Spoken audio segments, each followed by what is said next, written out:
من إسرائيل شفنا العجب، شفنا فرادة بتغتصب، شفنا الحرايق والنيران من غير لزوم وبدون سبب. رحنا وشكينا أصل قالولنا ليها أب وليها أم، الأم أمريكا والأب ما كانش عنده دم.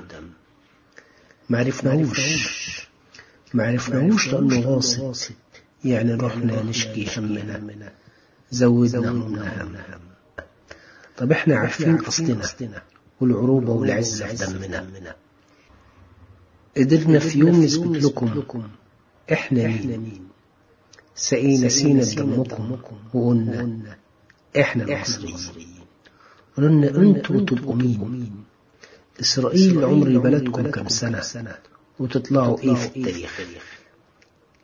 ايه يعني عندكم طيارات او كم صاروخ؟ الحروب مش بالسلاح او طخ وطخ، الحرب محتاجة رجال شالين ارواحهم على الكفوف. شوفوا احنا المصريين ممكن نبعت لكم مننا شوية قليلين يعرفوكم احنا مين. رجالة بتحارب قلوبهم ميتين، بسلاحنا نحارب، بإيدينا نحارب، بقلوبنا نحارب. أما انتم مجهولين، يدوب إيدين ماسكين سلاح ومن الكرامة معدومين.